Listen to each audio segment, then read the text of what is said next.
बच्चों, कैसे हो तुम लोग? आई होप कि ठीक होगे और पढ़ाई भी कर रहे होगे। अब तो कम से कम मेरे को लगता है कुछ मोटिवेटेड हो गए होगे और अब थोड़ा सा पढ़ाई पे ध्यान लगाओ, ठीक है ना?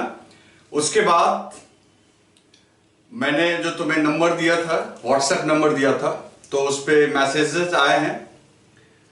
तो मेरे को उन मैसेज के बारे में बोलना है कि आप ये डाउट मत करो कि वो मैसेज मैं कब देख रहा हूं नहीं देख रहा हूं। आप मेरे हाथ में फोन देख रहे हो, मैसेज तुम्हारा मैं देखता हूं, समझ गए ना? ऐसा नहीं है कि कोई मैसेज कोई और देख रहा है। तो अच्छा, लेकिन एक बात है, तो अब क्या हुआ कि नंबर डिस्प्ले होने के बाद ढेर सारे मैसेजेस आए, ठीक है ना? अब मैं हमेशा फोन से तो चिपका रहूंगा नहीं, और इतने लगातार मैसेज आते हैं कि हर मैसेज का तुरंत रिप्लाई करना, देखना वो इजी नहीं होता है। आप खुद समझ सकते हो ना कि अपना सब्सक्राइबर 10,000 से ऊपर है, व्यूज 4 लाख से ऊपर है, तो सोच लो मैसेजेस कितने आते होंगे, जस्ट इमेजिन। तो उसमें क्या है, लेकिन मेरा कहना है कि किसी भी फैसिलिटी का मैक्सिमम यूज करो, लेकिन अपने डेवलपमेंट के लिए, ठीक है? तो बहुतों ने तो ये चेक किया कि ये सचमुच मैसेज डिलीवर हो रहा है कि नहीं। हाय sir, hello sir, hi sir. अरे यार, मैसेज जब भेजोगे तो क्यों नहीं डिलीवर करेगा? देखो अभी मैं बात वीडियो रिकॉर्ड कर रहा हूं, मैसेज आ रहा है ना? हाय सर, हेलो सर। अब जैसे एक मैसेज आया, मैं देखता हूं, आपको पढ़ के सुनाता हूं।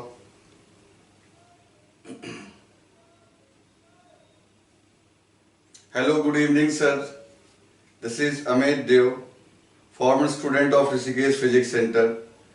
अब ये पहले का स्टूडेंट है जो बीटेक आईटी में पंजाब यूनिवर्सिटी में पढ़ रहा है। ओके, ये जेई मेंस क्वालिफाई किया 2019 में। ओके, तो इसने डेट लंबा सा लेटर लिखा, ठीक है? ये तो अलग बात हो गई क्योंकि वीडियो से बहुत लोगों ने देखा है। बाकी ढेर सारा how are you sir, hi sir, hello sir, hi sir, thanks a lot sir. Sir 11 वो सुबह में जो वीडियो के बारे में पूछ रहा था, तो वो आप देखे ही, आपको ओरिएंटेशन क्लास आ गई। Okay, hello sir, WhatsApp group बनाइए सर। तो इस तरीके से ढेर सारा मैसेज है, आप सबका मैसेज आता रहता है। तो अब देखो, मेरा क्या कहना है ना कि आप मैसेज करो, नो डाउट हम लोगों ने ये फैसिलिटी भी इसलिए दी है, लेकिन ये मैसेज ना आपके किसी प्रॉब्लम को सॉल्व करने के लिए होना चाहिए, है ना? हाय हेलो तो ठीक ही है भाई, हम तो एक्सेप्ट करते हैं, तुम लोग की सारी ग्रीटिंग्स को एक्सेप्ट करते हैं। एक बार आपने भेज दिया, अच्छी बात है। अब उसके बाद जो तुम पढ़ते हो, इसके ऊपर जो डाउट्स है, तो 3-4 डाउट्स आए, ऐसा नहीं कि डाउट्स आए हैं, उसमें से 1-2 डाउट जो है, बस सोच लो इतने सारे मैसेज में 4-5 डाउट्स है बस। तो और बहुत सारे ऐसे हैं जो आपका जो सिर्फ इसके लिए सर, जैसे कुछ उन्होंने सजेस्ट भी किया है कि प्ले लिस्ट बना दीजिए, है ना? बिल्कुल सही बोल रहे हो। तो बहुत सारे जो सुझाव हैं, इसमें सजेशंस भी हैं जो बहुत अच्छा है, इसलिए तो हम लोग इंटरेक्ट कर रहे हैं एक दूसरे से।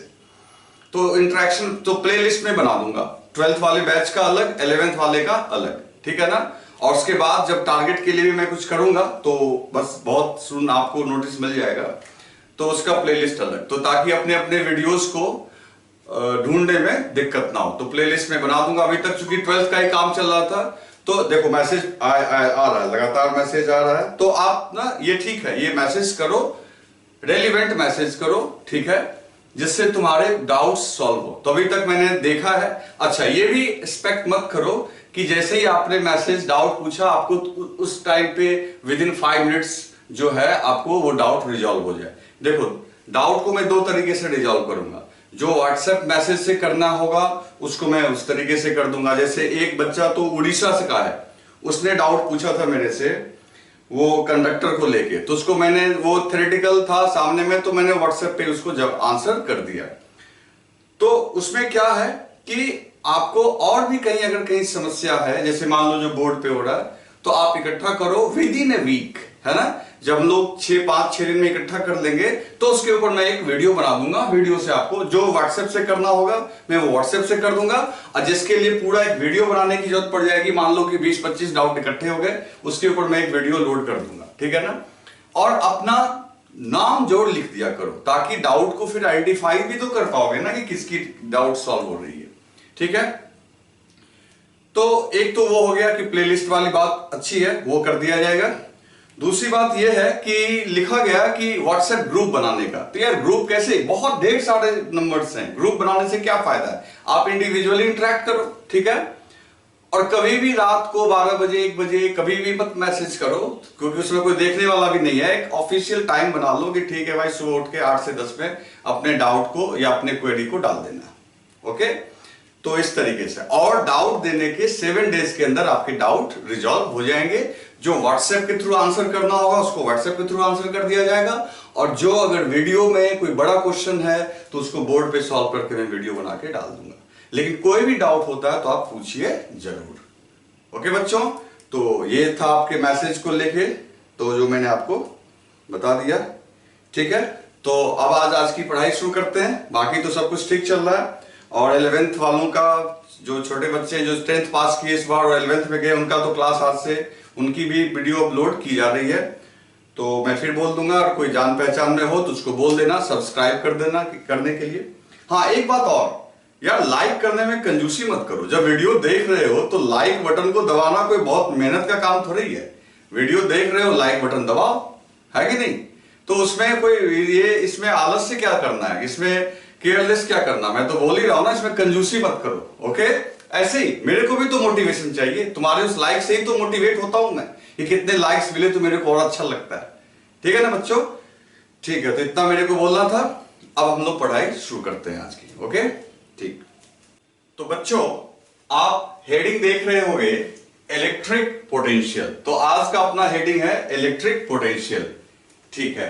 इसके साथ ही साथ आप जरा रिमेंबर करो, पिछले वीडियो में जो आपका इलेक्ट्रिक पोटेंशियल एनर्जी वाला था, लास्ट में मैंने 3 to 4 आई थिंक होमवर्क दिया था आपको, 3 होमवर्क दिया था, 3 क्वेश्चंस थे, और डीपीपी के भी 2 क्वेश्चंस थे। तो चूंकि क्वेश्चंस थोड़े बड़े थे, 1 घंटे से ऊपर का वीडियो को अपलोड करना बहुत मुश्किल होता है, क्योंकि वीडियो अपलोड करना इतना इजी नहीं होता है, उसको बहुत सारा प्रोसेस से गुजरना होता है दोस्तों।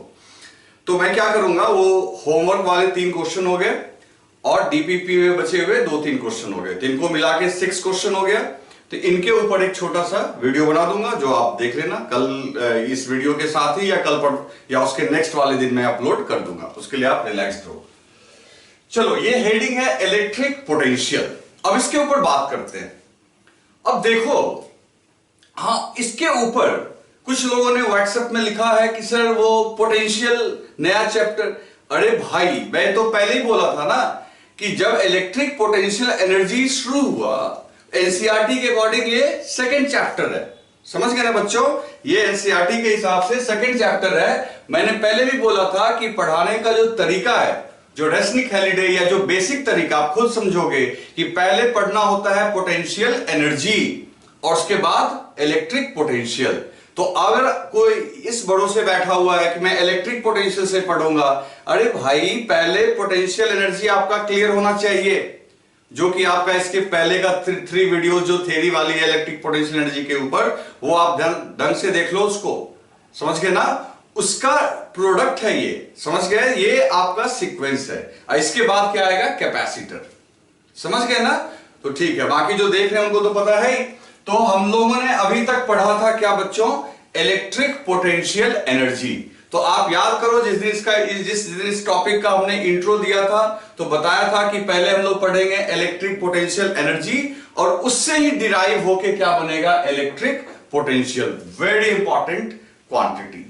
तो आज हम लोग पढ़ने जा रहे हैं इलेक्ट्रिक पोटेंशियल। एक बात और, आपको जब मैंने बोला कि 12th क्लास जो है, ये तो हमारे बोर्ड्स में भी पूछा जाएगा, जेई मेन और नीट के अलावे, जेई एडवांस के अलावे, तो 12th बोर्ड में पूछा जाएगा। तो आपको एनसीईआरटी का जो भी डिफिकल्ट क्वेश्चन है, उसके सॉल्यूशन के ऊपर भी अलग वीडियो आपको लोड हो जाएगा, जैसे ही टॉपिक एंड होगा, ये वाला इलेक्ट्रोस्टैटिक्स, समझ गए ना?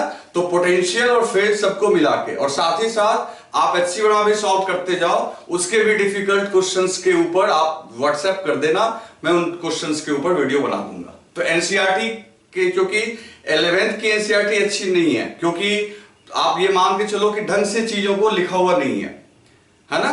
तो आप उसको रेफरेंस बुक के रूप में देख सकते हो, लेकिन जो टेक्स्ट बुक मेरा अपना मेन है वो एक तो क्लास नोट्स हो गए, और दूसरा आप अगर थोड़ा डीप पढ़ना चाहते हो तो रजनीक हॉलिडे या फिर आप एचसी वर्मा भी पढ़ सकते हो, एनसीईआरटी रख सकते हो। लेकिन 12th की एनसीईआरटी के जो क्वेश्चंस हैं, एक्सरसाइज हैं, वो इंपॉर्टेंट हैं बोर्ड्स के लिए कम से कम। तो उसके जो भी डिफिकल्ट क्वेश्चंस होंगे मैं वो सॉल्व करूंगा ना, उसके लिए आप क्या दिक्कत है? 12th वाले तो एनसीईआरटी करनी ही करनी है अपने को, ठीक है ना? और बाकी डीपीपी सबसे इंपॉर्टेंट है कंपटीशन के लिए, सारे देख ही रहे हो तुम क्वेश्चन का स्टैंडर्ड उसमें कैसा होता है।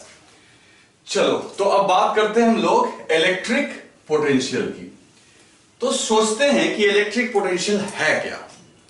तो इलेक्ट्रिक पोटेंशियल एनर्जी तो अपने को पता है, तो इलेक्ट्रिक पोटेंशियल उससे ही रिलेटेड है।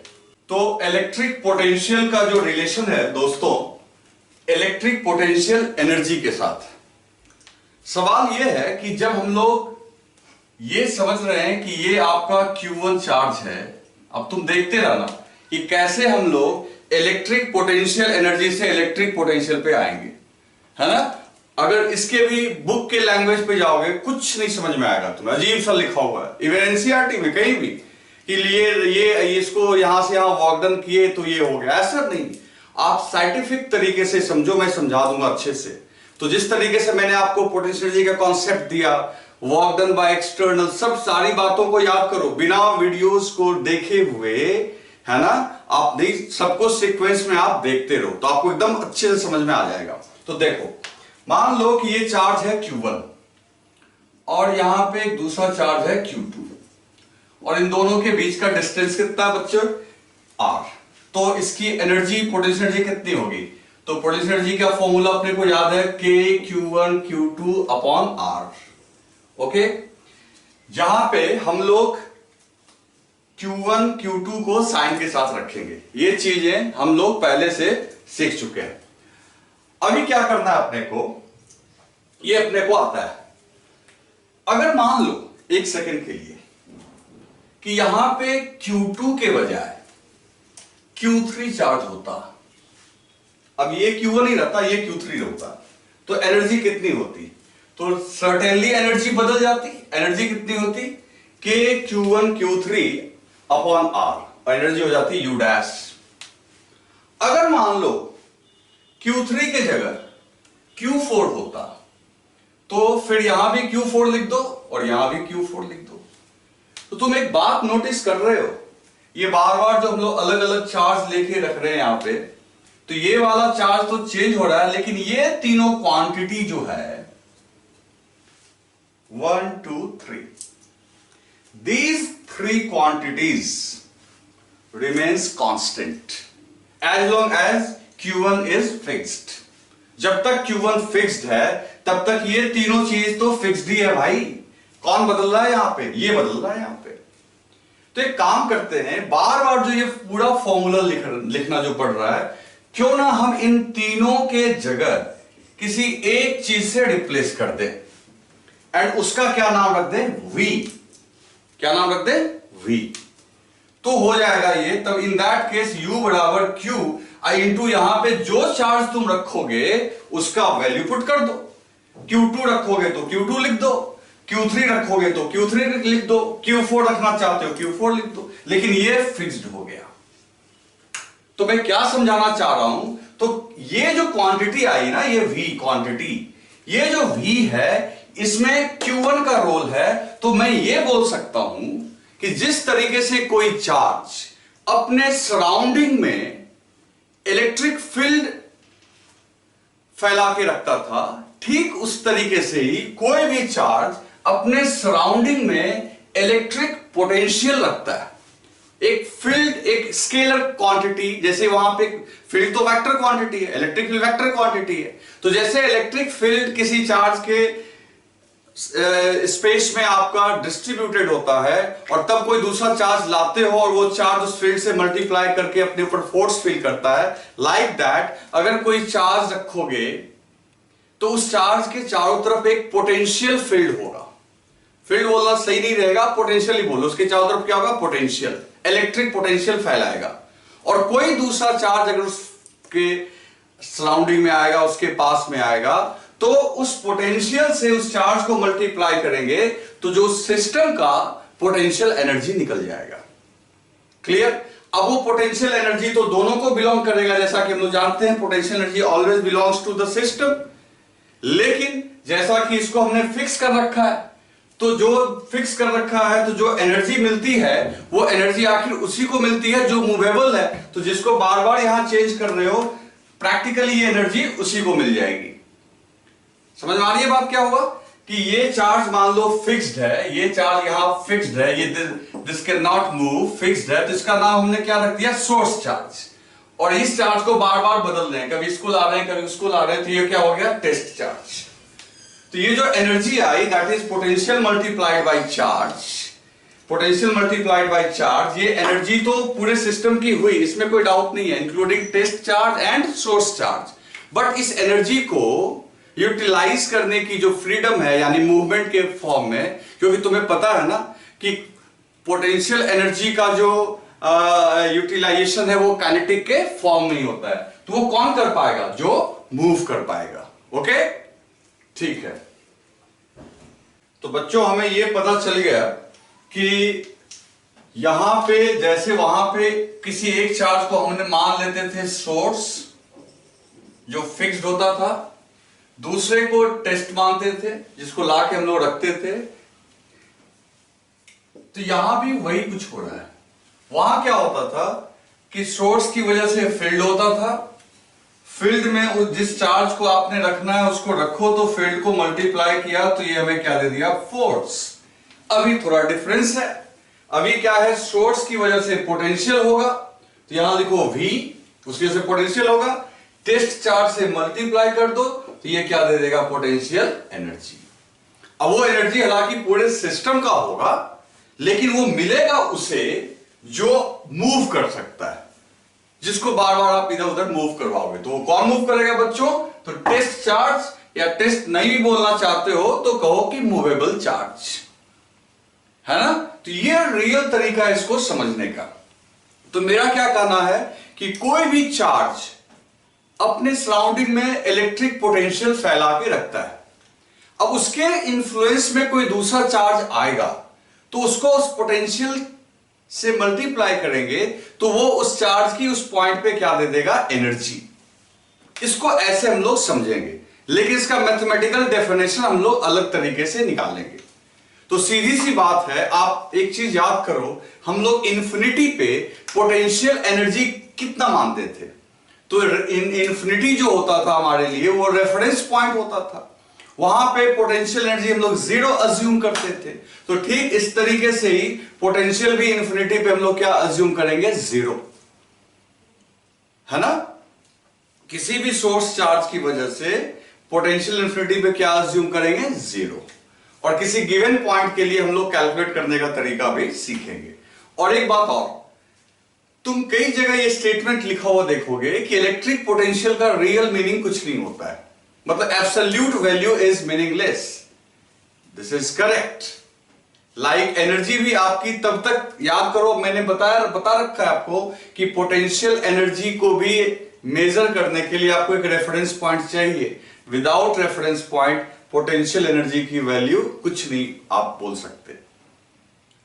हाँ, पोटेंशियल एनर्जी के डिफरेंस की वैल्यू होती है, दो पॉइंट के बीच में कितना पोटेंशियल एनर्जी का डिफरेंस है वो दिया जा सकता है, उसका सिग्निफिकेंस है, इट हैज सिग्निफिकेंस। ठीक इस तरीके से ही किसी पॉइंट का एब्सोल्यूट वैल्यू ऑफ पोटेंशियल की कोई मीनिंग नहीं होती है। अगर इसको मीनिंगफुल बनाना है तो you have to choose a reference point. और दो पॉइंट्स के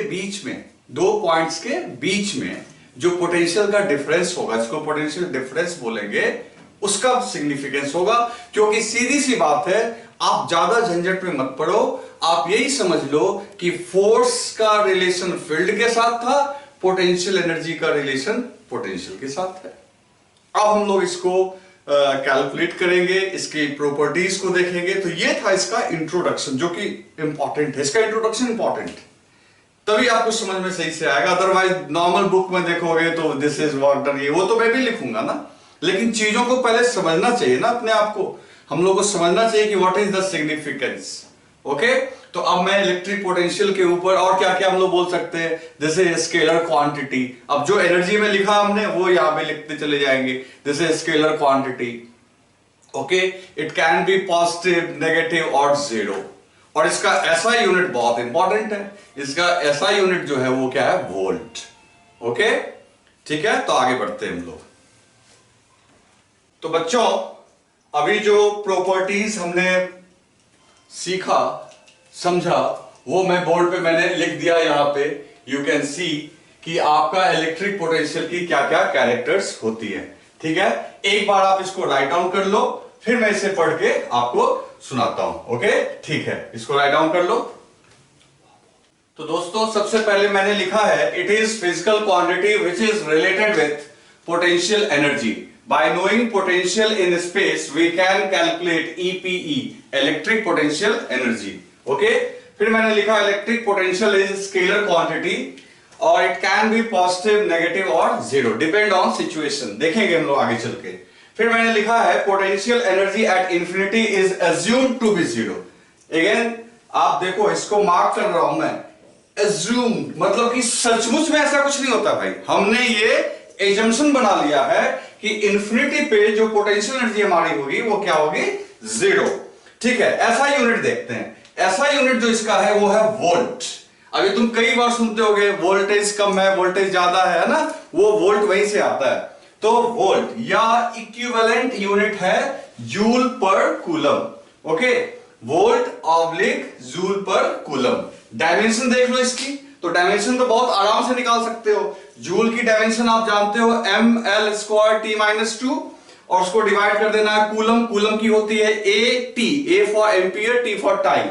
after solving this you will get this ml²T का पावर -3, A का पावर -1। फिर लास्ट में मैंने लिख दिया है only potential difference between B/W, this means between two points has significance. दो पॉइंट्स के बीच में पोटेंशियल डिफरेंस की सिग्निफिकेंस है। ऐसा क्यों? क्योंकि ये आपके एजम्पशन पे डिपेंड नहीं करेगा, ये वर्क डन पे डिपेंड करता है। हाँ, एब्सोल्यूट वैल्यू आप पे डिपेंड करेगा। दैट्स व्हाई मैं बोल रहा हूं एब्सोल्यूट का कोई मीनिंग नहीं है। तब भी मीनिंगफुल बनाने के लिए हम लोग रेफरेंस पॉइंट एक अज्यूम करते हैं, जो कि मैंने आपको पोटेंशियल एनर्जी में ऑलरेडी बता रखा है। तो अगर मान लो कि आपके सामने एक ऑब्जेक्टिव आ गया कि भाई पोटेंशियल का एब्सोल्यूट वैल्यू सिग्निफिकेंट क्वांटिटी है या इनसिग्निफिकेंट, आपका आंसर होना चाहिए इनसिग्निफिकेंट, मतलब महत्वहीन। इसको हम लोग तभी हमको इसको महत्वपूर्ण या इसको इसकी सिग्निफिकेंस तभी आएगी जब आप एक रेफरेंस पॉइंट लोगे। अदरवाइज साइंटिफिकली आप एक पॉइंट जहां का एब्सोल्यूट वैल्यू है पोटेंशियल एनर्जी का, उसको हम लोग जो बोलेंगे वो मीनिंगलेस है, इनसिग्निफिकेंट है। लेकिन जो पोटेंशियल डिफरेंस है इट हैज सिग्निफिकेंस। ये आपके सोचने या मेरे सोचने पे नहीं आएगा, जो डिफरेंस होगा वो मीनिंगफुल है। ऐसा क्यों भाई? क्योंकि जो डिफरेंस है, सीधी सी बात है, काइनेटिक एनर्जी जो है वो उसी पोटेंशियल डिफरेंस से पैदा होती है। और काइनेटिक एनर्जी हमारे तुम्हारे मानने से नहीं होता, वो सचमुच में होता है। तो काइनेटिक एनर्जी जो उस चार्ज पार्टिकल के पास आएगा वो डिफरेंस को डिनोट करेगा। ओके बच्चों, तो इस तरीके से हम लोग जो है वो डिफरेंस को समझेंगे कि इसकी मीनिंग है और जो एब्सोल्यूट है उसकी मीनिंग नहीं है। ओके बच्चों, ठीक है, आप लिख लो। अब जब आपने इसको लिख लिया तो अब मैं इलेक्ट्रिक पोटेंशियल की वो बुकिश डेफिनेशन जो बुक्स में दिया हुआ रहता है, या यूं कह लो को जो मैथमेटिकल डेफिनेशन है, अब मैं वो बताऊंगा। ये तो आपको अंडरस्टैंडिंग करनी थी, मतलब इतना टाइम हमने इसलिए खर्च किया कि आप चीजों को समझो, है ना। बाकी तो रटवाने वाले लिखवाने वाले तो कहीं भी लिखवा देंगे, लेकिन आप जैसे इलेक्ट्रिक पोटेंशियल देखोगे तो समझोगे ना कि ये एक ऐसा चीज है जो एनर्जी को कैलकुलेट करने में अपने को मदद करने वाला है। ओके, ठीक है। तो बच्चों, अब देखते हैं कि इलेक्ट्रिक पोटेंशियल को मैथमेटिकली हम लोग कैसे कैलकुलेट करेंगे। तो मैथमेटिकल कैलकुलेशन के लिए हमें एक डेफिनेशन बनाना होगा, और देखो इसका क्या डेफिनेशन है। इसका डेफिनेशन है mathematically the electric potential at any point, किसी भी पॉइंट पे अगर आपको इलेक्ट्रिक पोटेंशियल चाहिए, ब्रैकेट में क्या लिखा हुआ है, for the given charge system, जो चार्ज सिस्टम आपका दिया हुआ है, for the given charge system is the work done by external force in bringing a unit positive charge, वो भी स्लोली। 2-3 वर्ड लिखा हुआ है मैंने, और इन सारे वर्ड्स को मैं अभी क्लियर करूंगा स्लोली, ये भी ध्यान देना। एक्सटर्नल और क्या है भाई, यूनिट पॉजिटिव चार्ज। तो अगर इंफिनिटी से उस पॉइंट तक लाने में जितना वर्क डन होगा, एक यूनिट पॉजिटिव चार्ज को लाने में जो वर्क डन होगा, that work done is potential of that point. अब इसको ऐसे मैं समझाऊंगा तो आपको ज्यादा क्लियर नहीं होगा। अब मैं डायग्राम बना के समझाता हूं। मान लो कि यहां पे कोई चार्ज सिस्टम है, चार्ज सिस्टम जानबूझ के मैंने ऐसा बना लिया क्योंकि अब ये कल को पॉइंट चार्ज हो सकता है, कोई डिस्ट्रीब्यूटेड चार्ज हो सकता है, रॉड हो सकता है, स्फेयर हो सकता है, तो इसलिए मैंने एक स्ट्रक्चर बना दिया। अब ये हमारे लिए किसका काम कर रहा है, सोर्स चार्ज का, और इसे फिक्स मान के हम लोग चलेंगे। और बच्चों ये रहा अपना बहुत दूर, ये क्या रहा है, इंफिनिटी। ये क्या है अपना इंफिनिटी। इंफिनिटी पे हमने पोटेंशियल, अब ऐसे मैं लिख रहा हूं देखो V, और यहां इंफिनिटी का साइन दिया, मतलब इंफिनिटी, पोटेंशियल एट इंफिनिटी। इसको हमने क्या अज्यूम कर लिया, 0। लेकिन मेरे को इस पॉइंट P पे, जो इससे सर्टेन डिस्टेंस पे है, यहां पे पोटेंशियल चाहिए। तो ये डेफिनेशन आपको ये पोटेंशियल निकाल के कैलकुलेट करके बता देगा। कैसे, तो देखो ये डेफिनेशन ये बोलता है कि आप इंफिनिटी से एक टेस्ट चार्ज लीजिए। तो मान लिया मैंने प्लस Q नॉट ले लिया। अब वो तुम कहो कि सर यहां यूनिट लिखा हुआ है, 1 कूलम, मैंने Q कूलम ले लिया। कोई बात नहीं, जो वर्क डन आएगा उसको Q से डिवाइड कर देंगे। जैसे मान लो 1 मैंगो का प्राइस पता करना है, तो ये जोड़ी थोड़ी है कि एक ही मैंगो खरीद के लाएंगे। 10 मैंगो ले आओ और जितना प्राइस लगा उसको 10 से डिवाइड कर दो, तो वो यूनिट मैंगो का प्राइस आ जाएगा। तो ठीक इसी तरीके से Q नॉट लेके आएंगे, तो जो वर्क होगा उस वर्क को अगर Q नॉट से डिवाइड कर देंगे तो work done per unit charge हो जाएगा कि नहीं हो जाएगा भाई, ठीक है ना। चलो अब इस Q नॉट को उठा के इसको यहां से डिस्प्लेस करके कहां रखना है, पॉइंट P पे, और इसको आप यहां से स्लोली लेके आएंगे। अब ये वर्ड स्लोली का क्या मतलब हुआ समझो। आपको मैं जब से पोटेंशियल एनर्जी पढ़ा रहा हूं तभी से बता रहा हूं, स्लोली का मतलब हुआ स्लोली। अब मैं यहां क्लियर करता हूं, ध्यान से सुनना मेरी बात को। स्लोली का मतलब हुआ एक्सेलरेशन 0। एक्सेलरेशन 0 का मतलब नेट फोर्स 0, और नेट फोर्स 0 तभी होगा बच्चों जब एक्सटर्नल फोर्स और इलेक्ट्रिक फोर्स का magnitude equal and direction opposite होगा। याद करो, आपको पहले से ही बता रखा है हमने कि इलेक्ट्रोस्टैटिक्स में जो डिस्प्लेसमेंट करते हैं स्लोली करते हैं, तो दैट्स व्हाई यहां पे एक्सटर्नल फोर्स जो होगा वो इलेक्ट्रिक फोर्स के इक्वल होगा मैग्नीट्यूड में, और डायरेक्शन में क्या होगा, अपोजिट। तो आपको किसका वर्क लेना है, एक्सटर्नल फोर्स का, और लाना कैसे है, स्लोली। तो स्लोली जो आप उसको वहां से लेके आएंगे और कहां पे लाके इसको रख देंगे, फाइनली P पॉइंट पे। तो क्वेश्चन में क्या डेफिनेशन में क्या बोल रहा है, Vp। व्हाट इज Vp बच्चों, Vp is potential at P। तो Vp जो होगा, दिस इज WEXT, यानी टोटल वर्क डन। इस Q नॉट को यहां तक लाने में जो टोटल वर्क होगा उसको आप Q नॉट से अगर डिवाइड कर दोगे तो what you will gate, this you will get work done per unit charge. तो देखो work done per unit charge, और स्लोली यहां से यहां तक लेके गए तो उस पॉइंट का पोटेंशियल दे दिया आपको। तो ध्यान से देख लो बच्चों, तो ये हमने क्या लिखा, Vp equals to WEXT upon Q naught. तो अब डेफिनेशन पढ़ते हैं, फिर से एक बार पढ़ते हैं, एकदम अच्छे से समझना है, कोई भी चीज को ढंग से समझना है कि हमें याद हो जाए, रिमेंबर हो जाए। तो देखो दोस्तों क्या लिखा हुआ है, mathematically the electric potential at any point, mathematically किसी पॉइंट पे electric potential for the given charge system, जिसको हम लोग सोर्स चार्ज ही बोल सकते हैं, is the work done by external force in bringing a unit positive charge from infinity to that point। अब यहां मैंने स्लोली लिख दिया ताकि उसके एक्सेलरेशन को जीरो अज्यूम कर सके और डिस्प्लेसमेंट के दौरान दोनों फोर्स लगता रहे, एक्सटर्नल और इलेक्ट्रिक, और दोनों का मैग्नीट्यूड सेम हो, है ना। तो जो उस पॉइंट की जो पोटेंशियल होगी, total work done upon Q not. अब इसलिए देखो यूनिट भी तुम्हारा क्या लिखा था मैंने, जूल पर कूलम। तो ऊपर देखो वर्क है, वर्क का यूनिट क्या है, जूल, और नीचे क्या है, चार्ज, चार्ज की यूनिट क्या होगी, कूलम, है ना बच्चों। तो इसको राइट डाउन करो, मैं फिर इसमें अभी बहुत सारी बातें इसके ऊपर करनी है। यही अपने को पोटेंशियल बहुत इंपॉर्टेंट है बच्चे। इसके बाद हम लोग कैपेसिटर जाए, चाहे इलेक्ट्रिसिटी जाए, या पोटेंशियल ज्यादा यूज होता है, फील्ड से ज्यादा इंपॉर्टेंट क्या है, पोटेंशियल। तो आप केयरफुली सुनो और ढंग से इसको लिखो, ओके। तो आप इसको राइट डाउन कर लो। तो बच्चों अब हम उसी पॉइंट को आगे बढ़ाते हैं और आपको समझाते हैं कि और यहां पे क्या क्या कर सकते हैं। तो जैसे कि देखो हमने यहां पे क्या लिखा था, अभी हमने यहां पे ऐसे दिखाया था सोर्स चार्ज, है ना। ये कोई भी एक चार्ज हो सकता है, फिक्स्ड चार्ज सिस्टम, है ना, फिक्स्ड चार्ज सिस्टम।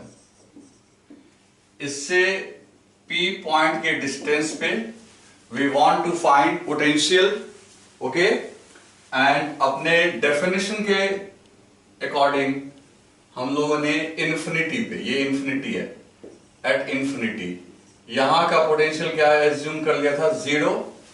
फिर हमने क्या किया था, यहां से एक टेस्ट चार्ज को प्लस Q नॉट को डिस्प्लेस करके यहां पे रख दिया, कहां पे, पॉइंट P पे। और इसके इस पूरे डिस्प्लेसमेंट में यहां से लेके इन्फिनिटी टू पॉइंट P तक में जो आपका वर्क डन आया, दैट इज WEXT। तो वो जो वर्क डन था उसको अगर हम लोग किससे डिवाइड कर देंगे, Q नॉट से, this will give you potential at P। ये हमने अभी तक सीखा है। चलो अब देखो यहां पे और क्या क्या कर सकते हैं कि अगर पॉइंट P का पोटेंशियल तो ऐसे निकल जाएगा। एक बात और याद करो, जैसा कि यहां पे आपको ये पता है कि FEXT equals to minus FE, क्योंकि चार्ज को स्लोली लेके आओगे तो ये दोनों फोर्सेस क्या होंगे, इक्वल मैग्नीट्यूड में और डायरेक्शन में अपोजिट। तो automatically work done by external is equal to negative of work done by conservative. Electric का काम कौन करता है, कंजर्वेटिव। तो अगर हम इस डेफिनेशन में चाहें तो थोड़ा चेंज भी कर सकते हैं, for your information only, otherwise definition तो यही है। तो हम लोग ये भी बोल सकते हैं कि P पॉइंट का जो पोटेंशियल होगा वो negative of work done by conservative करने का मतलब electric divided by Q not. हम इसे ऐसे भी लिख सकते थे बच्चों, दोनों। तो ये हमारा एक्चुअल डेफिनेशन हुआ, लेकिन मैथमेटिकली इसको हम ये भी लिख सकते हैं, Vp equal to negative of work done by electric force. लेकिन इसमें शर्त क्या है हमारी, कि आप चार्ज को ना इनिशियली कहां से लेके आओगे, इन्फिनिटी से, और इन्फिनिटी का जो आपका पोटेंशियल है वो क्या हो जाएगा, जीरो। तो ये इस बात को आप समझो, ओके। चलो आगे बढ़ते हैं। अब एक काम करते हैं, जहां पे WEXT लिखा हुआ है, अब आपको देखो ये मैंने लाइन ड्रॉ कर दिया है ऐसे ही सेपरेट करने के लिए। तो यहां मैं लिख रहा हूं एज वी नो दैट। अब ये ना इंपॉर्टेंट पॉइंट्स हैं, आपने इसको ऐसे ही लिख लेना है, मतलब इसको क्या अज्यूम करना है, इंपॉर्टेंट पॉइंट। एक सेकेंड,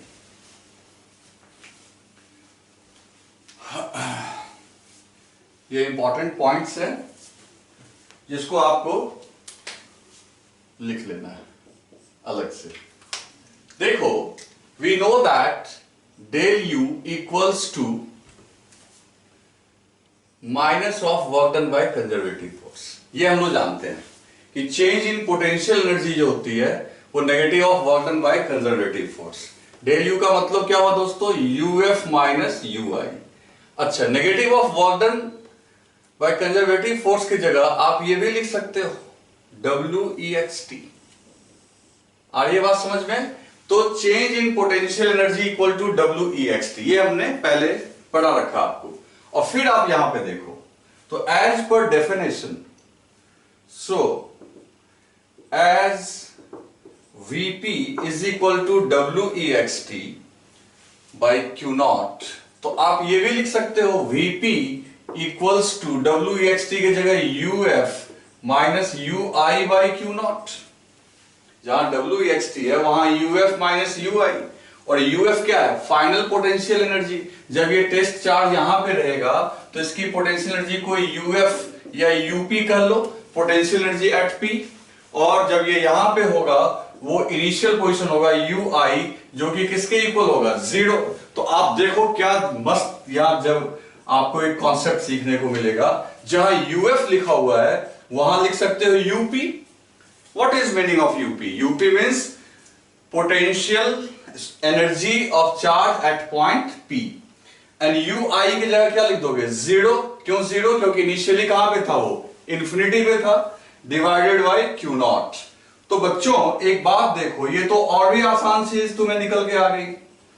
अगर तुम्हें पोटेंशियल एनर्जी कहीं, सॉरी, इलेक्ट्रिक पोटेंशियल किसी पॉइंट पे चाहिए, अब ना ये तुम्हें शॉर्टकट समझ में आ जाएगा कि अगर तुम्हें कहीं इलेक्ट्रिक पोटेंशियल चाहिए तो आपको क्या करना है कि वहां पे एक टेस्ट चार्ज रखा हुआ है, मान लो Q0, तो उसकी कुछ एनर्जी होगी, उसके एनर्जी को उसी टेस्ट चार्ज से डिवाइड कर दोगे तो what you will get, you will get potential energy eight that point. या इसका रिवर्स भी बोल सकते हो कि अगर अपने को यूपी निकालना है, अगर मान लो किसी पॉइंट पे टेस्ट चार्ज को रखा, जैसे पॉइंट पी पे तुमने किसको रखा, Q0 को, ध्यान से सुनना, पॉइंट पी पे किसको रखा, Q0 को। अब तुम चाहते हो Q0 की यहां एनर्जी कितनी होगी, तो सीधी सी बात है वहां पे जो उसकी एनर्जी होगी, तो देखो यूपी इक्वल्स टू क्या हो जाएगा, Q0 मल्टीप्लाइड बाई VP। मतलब कितना सिंपल है कि अगर चार्ज को पोटेंशियल से मल्टीप्लाई करेंगे, potential, electric potential short form में मैं लिख रहा हूं, अगर किसी पॉइंट पे चार्ज को इलेक्ट्रिक पोटेंशियल से मल्टीप्लाई करेंगे तो what you will get, you will get potential energy of that charge at that point. This is electric potential energy of Q0 at point P। ध्यान से देखो बच्चों, ध्यान से देखो, समझो क्या क्या हमने यहां पे लिखा है।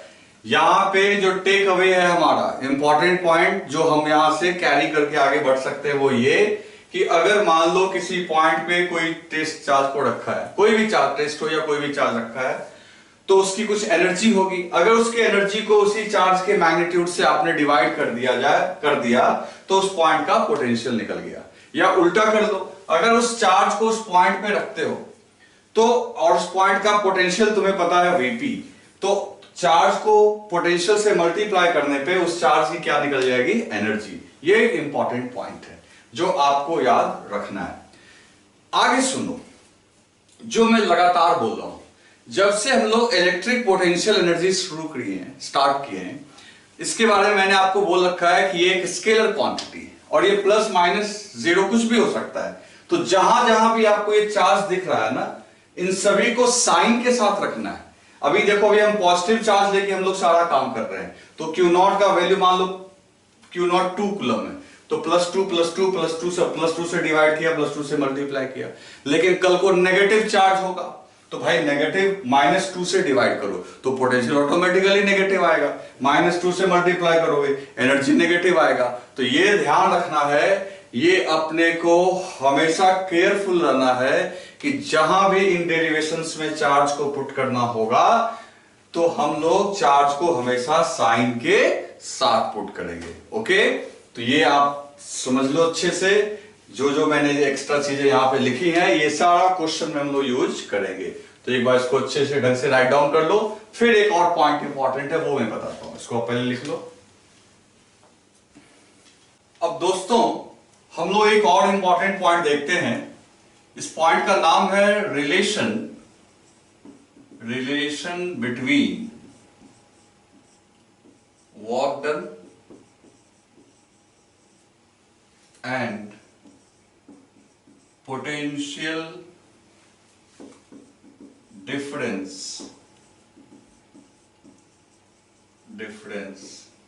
between 2 points।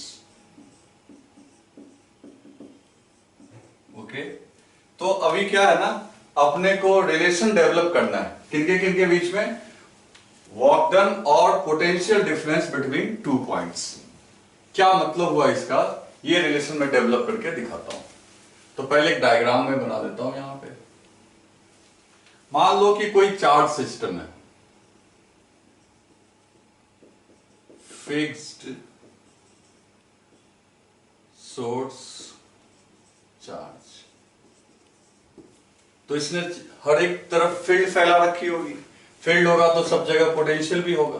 तो मान लो ये एक पॉइंट है 1 और ये एक दूसरा पॉइंट है 2।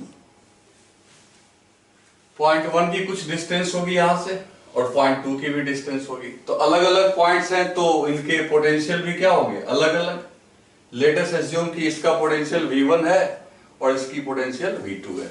यानी हम लोग बोल सकते हैं V1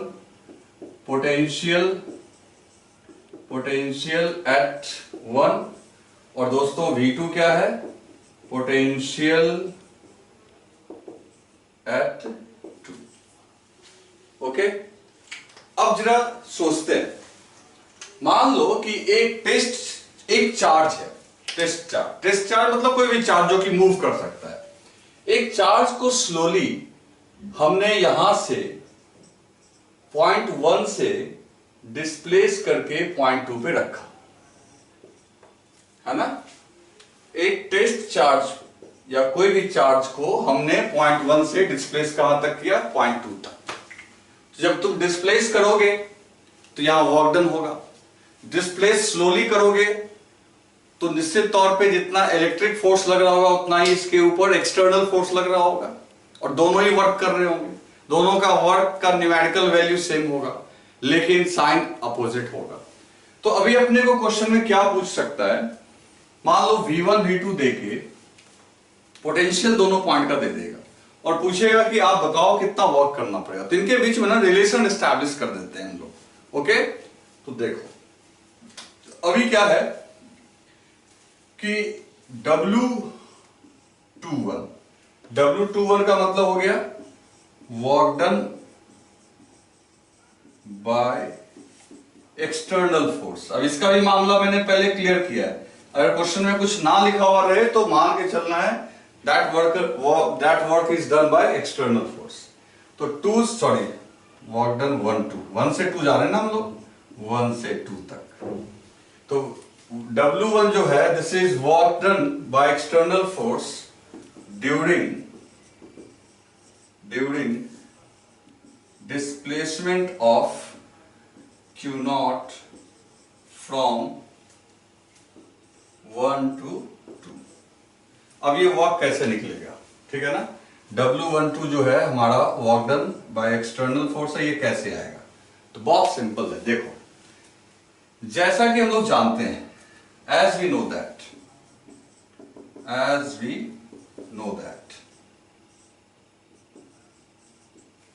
क्या आप लोग जानते हैं बच्चों, तो work delta U equals to WEXT है ना भाई, ये तो हम लोग पता है, delta U equal to WEXT।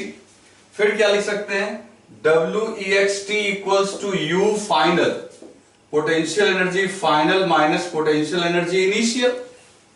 अब फाइनल कौन सा पॉइंट है, 2 नंबर, तो सीधा हम लोग लिख सकते हैं work done by external force is equal to U2 minus U1। अब देखो किसी चार्ज को 2 पॉइंट के बीच डिस्प्लेस करने पे पोटेंशियल एनर्जी में जो चेंज आएगा वही एक्सटर्नल वर्क के बराबर होगा। फिर हम लोग क्या कर सकते हैं, ये ऊपर लिखा होगा, फिर हम लोग क्या कर सकते हैं, अभी कुछ देर पहले हमने इसको लर्न किया है, WEXT U2 के जगह लिख सकते हैं। देखो किसी पॉइंट पे पोटेंशियल एनर्जी कितनी होती है, तो उस पॉइंट का पोटेंशियल मल्टीप्लाइड बाय चार्ज। तो सीधी सी बात है, U2 जो होगा दोस्तों वो हो जाएगा Q0 इंटू V2। ओके, यानी कि पोटेंशियल ऑफ पॉइंट 2 को अगर 4 से मल्टीप्लाई कर दोगे तो ये यहां की एनर्जी आ जाएगी। ठीक इस तरीके से ही ये हो जाएगा Q0 इंटू V1। तो देखो कितना मजेदार आ गया एक रिलेशन, WEXT और Q0 ले लो कॉमन, तो ये क्या आ गया V2 माइनस V1। तो कितना बढ़िया चीज निकल के आ गया बच्चों कि आप दो पॉइंट के बीच का जो ये पोटेंशियल डिफरेंस, पोटेंशियल के सब्ट्रैक्शन को हम लोग क्या बोल सकते हैं, पोटेंशियल डिफरेंस, पोटेंशियल डिफरेंस। तो अब देखो दो पॉइंट के बीच का पोटेंशियल डिफरेंस अगर गिवन है, मान लो 1 से 2 तक ले गए, तो 2 के पोटेंशियल में से 1 को सब्ट्रैक्ट करो और जिस चार्ज को आप ले गए उससे मल्टीप्लाई कर दोगे, what you will get, you will gate WEXT, यानी work done by external force. तो दो तरीके से क्वेश्चन पूछे जा सकते हैं, या तो तुम्हें दोनों पॉइंट के बीच का पोटेंशियल डिफरेंस दे देगा कि भाई यहां से वहां ले गए, यहां का इतना पोटेंशियल है, वहां का इतना पोटेंशियल है, तो बताओ कितना वर्क होगा। तो फाइनल पोटेंशियल में से इनिशियल को सब्ट्रैक्ट करके 4 से मल्टीप्लाई कर दो, या उल्टा दे सकता है, आपको वर्क दे दे, ध्यान से सुनना, वर्क दे दे, चार्ज दे दे और पोटेंशियल डिफरेंस पूछ ले, तो आप बहुत आराम से कर सकते हो V2 minus V1 equal to WEXT by Q0। ठीक है दोस्तों, तो या तो आपको पोटेंशियल डिफरेंस देके वर्क पूछ सकता है, या वर्क देके पोटेंशियल डिफरेंस पूछा जा सकता है। इस पे भी और बात करते हैं। देखो जल्दी से इसको लिख लो, बहुत इंपॉर्टेंट है, बहुत इंपॉर्टेंट पॉइंट है, आप उसको अच्छे से राइट डाउन करो। इस पे हम लोग भी और काम करते हैं।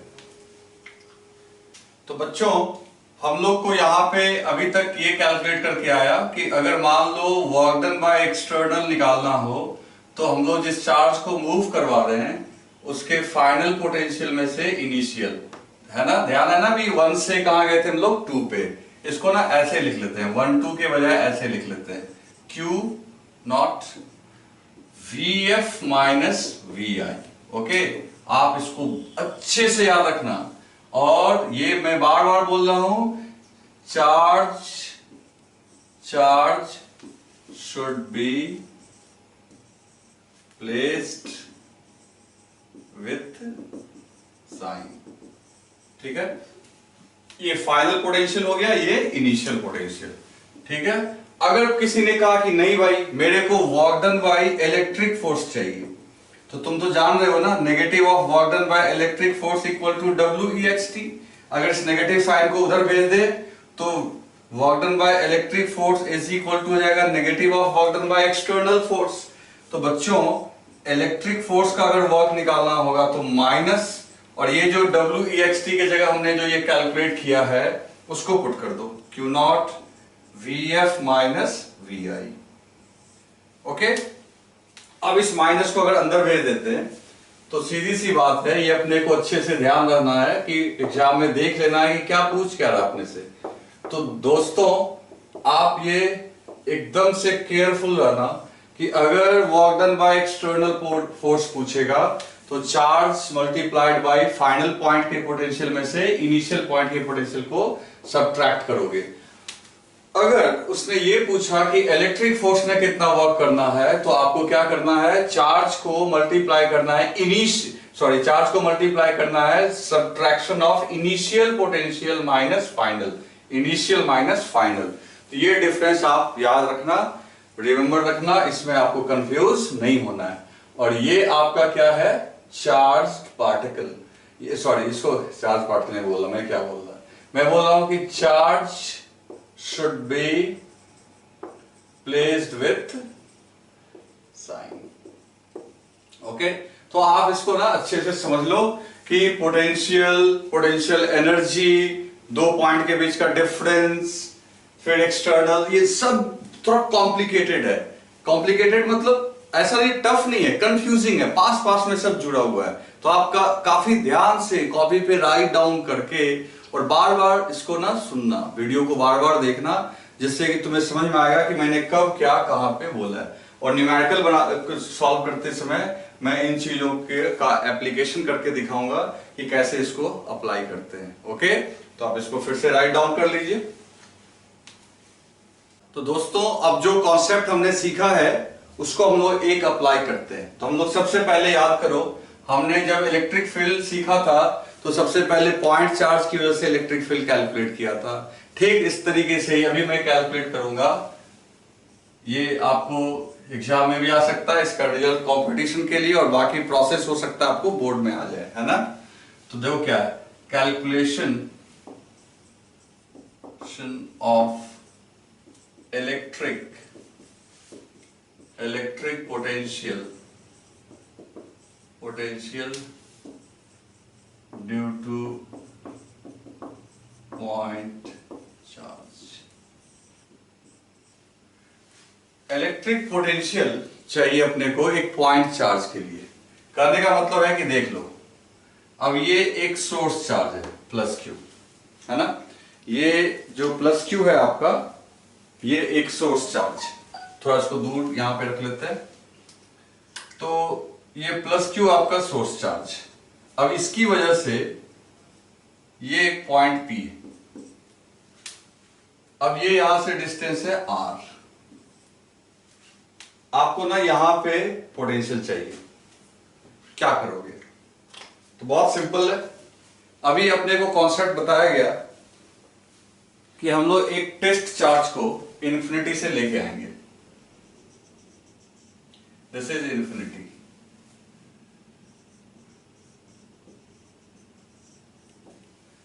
यहां से एक टेस्ट चार्ज को आप लेके आओ, और कहां रख दोगे इसको डिस्प्लेस करता हुआ? इस पॉइंट पे रख दो। अच्छा, इन्फिनिटी पे तो जानते ही हो पोटेंशियल भी जीरो होता है, पोटेंशियल एनर्जी भी जीरो होती है। खैर कुछ नहीं, हमें तो इस पॉइंट का पोटेंशियल निकालना है। तो एक as per definition, potential at point P equal to WEXT divided by Q0। अब WEXT कैसे निकालेंगे? तो बच्चों याद करो, जस्ट रिमेंबर, जब मैंने पोटेंशियल एनर्जी पढ़ाया था तो उस समय तुमको WEXT के लिए एक फॉर्मूला बताया था कि दो पॉइंट चार्ज के बीच के डिस्टेंस को चेंज करने पे कितना वर्क करना होता है। आप सही से याद करो, क्या फॉर्मूला था बच्चों? तो K into Q not, just remember, K coulomb constant हो गया, दोनों charge, divided by 1 by R final minus R initial, जहां R फाइनल दोनों के बीच का डिस्टेंस और R इनिशियल उनके। तो आप अगर लगातार नोट्स नहीं बनाओगे ना भाई, कुछ भी याद नहीं होगा, बस तुम टाइम पास करोगे। फिर हर चीज को नोट्स बनाओ, सारे फॉर्मूला को अच्छे से रिमेंबर करो। तो दो पॉइंट चार्ज के बीच के डिस्टेंस चेंज करने पे ये एक्सटर्नल वर्क का फॉर्मूला लिखा हुआ आपके कॉपी में। फिर आगे बढ़ते हैं। तो WEXT, तो देखो इनिशियली ये दोनों के बीच की इनफाइनाइट दूरी थी, तो यहां इन्फिनिटी पुट करेंगे, और फाइनली कितना डिस्टेंस है? R।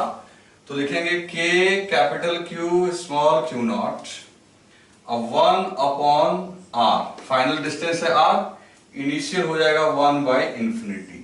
1 बाई इंफिनिटी क्या हो जाएगा आपका बच्चों? 0। तो सीधी सी बात ये हो गई कि WEXT आपका क्या निकल के आ गया? तो WEXT निकल के आ गया K capital Q small Q not. Okay, और 1 बाई इंफिनिटी क्या हो गया? 0, तो 1 बाई R।